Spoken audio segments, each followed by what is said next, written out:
Hi guys, जैसे कि मैं सूरज आज आपको पढ़ाने वाले हैं पार्ट ऑफ स्पीच। क्या है ये सब चीज़ें पार्ट ऑफ स्पीच कितने प्रकार के होते हैं, क्या होते हैं सब चीज़ें ना। जैसे कि यूपी बोर्ड में आपका 10 नंबर का आ रहा है। पहला पॉइंट है, क्योंकि पार्ट ऑफ स्पीच 8 प्रकार के होते हैं, है ना। नाउन की हिंदी संज्ञा। 2 नंबर पे है वर्ब का हिंदी क्रिया। प्रोनाउन सर्वनाम। एडजेक्टिव विशेषण। कंजक्शन संयोजक। एडवर्ब क्रिया विशेषण। प्रीपोजिशन संबंध सूचक या संबंधवाचक। इंटरजेक्शन विस्मयादि बोधक। ये आपके पार्ट ऑफ स्पीच 8 प्रकार के होते हैं, जिसके आपको कॉम्पिटिटिव यानी कंपटीशन लेवल में भी आपको मिल सकता है ये सारी चीज़ें। अ पार्ट ऑफ स्पीच अंग्रेजी भाषा में शब्दों को रूप, फॉर्म, बनावट, स्ट्रक्चर और प्रयोग के आधार पर 8 भागों में विभाजित किया गया है। इसी को पार्ट ऑफ स्पीच कहते हैं, ठीक ना।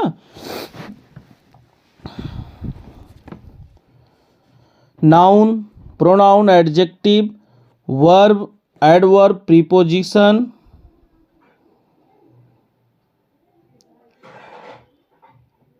कंजक्शन, इंटरजेक्शन, ऐसे सब 8 प्रकार के होते हैं जो कि बहुत उपयोगी चीज़ें हैं।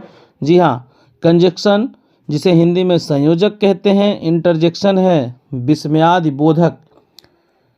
कंपटीशन लेवल से लेकर, है ना, नाउन की डिफिनेशन बता रहा हूँ मैं। किसी वस्तु, स्थान, व्यक्ति, गुण, दशा, अवस्था को प्रकट करने वाले शब्दों को संज्ञा कहते हैं। नाउन का डिफिनेशन का हिंदी होता है परिभाषा। एग्जाम्पल के तौर पर वस्तु के नाम, किताब, पेन आदि। इट इज़ माई बुक, यह आपका क्या हो गया, वस्तु है, या व्यक्ति है, या गुण है, या स्थान है ना। इस प्रकार के आपके एग्जाम्पल है। व्यक्ति के नाम मनोज, सुनीता आदि। Manoj is good boy, Sunita is a good girl. कहने का मतलब नेमिंग वर्ड।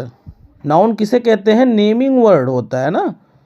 नाम के बहुत तरह से इसको बताया गया है, आपके ग्रामर के रूप में कई पार्टों में विभाजित हुआ है, उसकी चिंता नहीं करेंगे आप, है ना। स्थान के नाम, जैसे स्थान का नाम अमेरिका दे दिया, इंडिया दे दिया, कानपुर, कोई भी any village of parts of speech of nouns, किसी भी दशा में आप कह सकते हो। इतने ढेर सारे स्ट्रक्चर्स है आपको या एग्जाम्पल्स है, किसी भी बेस पे आप। सेकंड में आपका क्या आता है, नाउन के बाद क्या आता है बताओ आप, प्रोनाउन आता है। तो इन 8 का जो नियम्स है, 8 का जो भेद है, कहने का मतलब एक एक पॉइंट आप पढ़ोगे तो हाई स्कूल में इस समय आपका 10 नंबर का दे रहा है। 20 नंबर का आता है, 10 नंबर इससे आएगा, 10 नंबर किताब से। दूसरा है प्रोनाउन, जिसे हिंदी में हम सर्वनाम कहते हैं।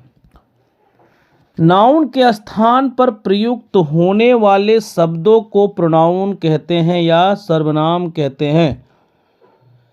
Naming of replacement of word of pronouns, है ना।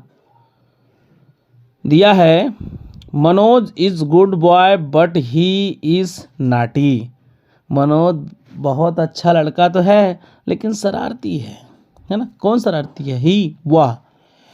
तो इसमें वह क्या हुआ, प्रोनाउन है ना। Sunita is a lovely girl and she loves me. Sunita एक प्यारी लड़की है और वह मुझे प्यार करती है। I, we, you, they, this, he, she, it, that, these, those, etc. आपके जो कहने का मतलब ये वो नेमिंग वर्ड को रिप्लेसमेंटेड ऑफ वर्ड। तीसरा है एडजेक्टिव विशेषण। एडजेक्टिव का हिंदी होता है विशेषण। किसी संज्ञा या किसी वाक्य इसमें जो दर्शाया गया है, आप छोटे शब्दों में कह भी सकते हो। किसी संज्ञा या सर्वनाम की विशेषता बताने वाले शब्दों को एडजेक्टिव कहते हैं। You are good person, you are a good person, आप अच्छे व्यक्ति हो। ही इज हॉनेस्ट, वह ईमानदार है। ग्रीन कलर का जो आपको दिखाई दे रहा है, इसमें एडजेक्टिव वही है। There are 20 boys in the class, कक्षा में 20 लड़के हैं। विशेषता किसकी है, 20 की ना। वर्ब का हिंदी होता है क्रिया। इसकी एग्जाम्पल बहुत इजी है, आप पढ़े भी होंगे, प्ले, रहना, खाना, धोना, सोना, टहलना, लिखना, पढ़ना, है ना। किसी भी व्यक्ति, वस्तु या स्थान के काम करने को प्रकट करने वाले शब्दों को वर्ब कहते हैं। एक बार फिर से, can you to again this definition of verb. किसी व्यक्ति, वस्तु या स्थान के काम करने को प्रकट करने वाले को वर्ब कहते हैं। Manoj works hard. मनोज कड़ी मेहनत करता है। क्या करता है? कड़ी मेहनत करता है। सी इज सिंगिंग, वह गा रही है। इसमें क्रिया क्या हुआ? सिंगिंग। मेन वर्ब क्या हुआ? वर्क्स। जो बहुत जरूरी काम है वही आपका क्या होता है? वर्ब कहलाता है। एक प्रकार से देखा जाए तो इसको आराम से ढूंढ सकते हो आप सब। अगला है एडवर्ब, क्रिया विशेषण। क्रिया विशेषण वह शब्द जो किसी वर्ब, एडजेक्टिव या दूसरे एडवर्ब को परिवर्तित करता है उसे एडवर्ब या क्रिया विशेषण कहते हैं, है ना। सी इज एक्सक्लामेटरी ब्यूटीफुल, वह अत्यधिक सुंदर है। सी इज एक्स्ट्रानमेंटी ब्यूटीफुल, वह अत्यधिक सुंदर है। सुंदर तो है लेकिन इसमें विशेषता किसकी बताएगी? अत्यधिक, जरूरत से ज़्यादा। He is a very good player, वह बहुत अच्छा खिलाड़ी है। कहते नहीं वो खिलाड़ी है लेकिन वो बहुत अच्छा है। इसमें किसकी विशेषता बताएगी? बहुत की। Manoj run very fast, Manoj बहुत तेज भागता है। भागता तो है लेकिन क्या करता है? तेज भागता है। इसमें कुछ अलग विशेषता इसलिए बताई गई है क्योंकि सुंदर तो है लेकिन ज़रूरत से ज़्यादा, है ना। अगला है प्रीपोजिशन, PREPOSITION। प्रीपोजिशन का हिंदी होता है संबंधवाचक। नाउन या प्रोनाउन से पहले रखा जाने वाला शब्द जो बताता है कि दूसरे शब्दों से उसका क्या संबंध है ना। ठीक, ग्रीन में जो एग्जाम्पल दर्शाया गया है वो सारे के सारे जो आपको ग्रीन कलर का दिखाई दे रहा है वो संबंधवाचक का, कनेक्ट कराने का जो है, संबंध का एक दर्शाया गया है। Manoj will go to Delhi, Manoj Delhi जाएगा, है ना। Manoj will go to Delhi, Manoj Delhi जाएगा। The football is under the table, football table के नीचे है। I have a book in my hand, मेरे पास तो किताब है लेकिन कहाँ है? हाथ में ना, दर्शाया यही गया है।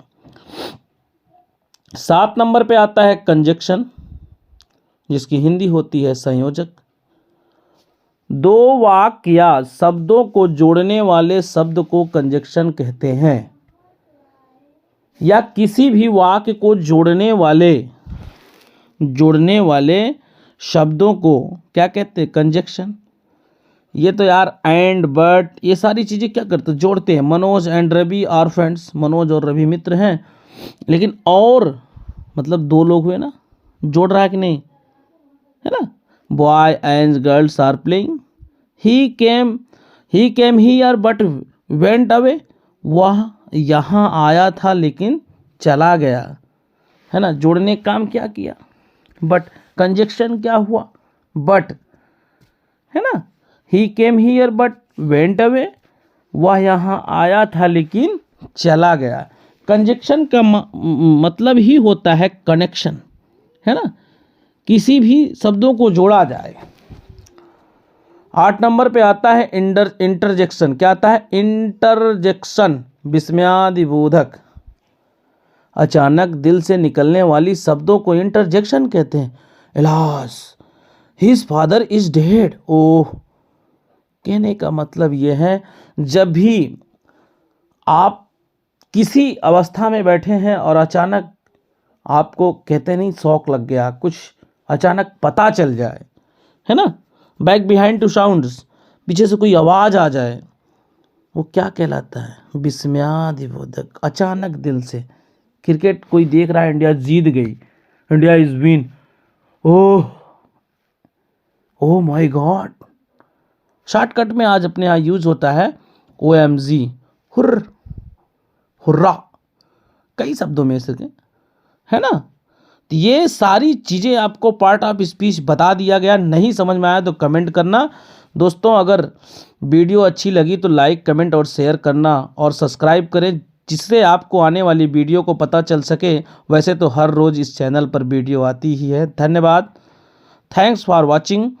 मैं आपसे यही आग्रह करता हूँ, आज आपको मैंने पार्ट ऑफ स्पीच पढ़ाया बेसिक से, और उम्मीद भी होगी, आशा भी करता हूँ आपसे कि बहुत बेहतर आप समझे होंगे, है ना, बहुत बेहतर आप समझे होंगे। और अच्छे से जहाँ कहीं भी अगर आप लड़खड़ा रहे हो, आई मीन मिस अंडरस्टैंडिंग हो रही है, आपको समझ नहीं पा रहे हो, या कुछ और भी डाउट है, anyway this topics of English, कुछ भी आपको कहीं भी समस्या लगता है कमेंट करो। Thank you, love you all students, धन्यवाद।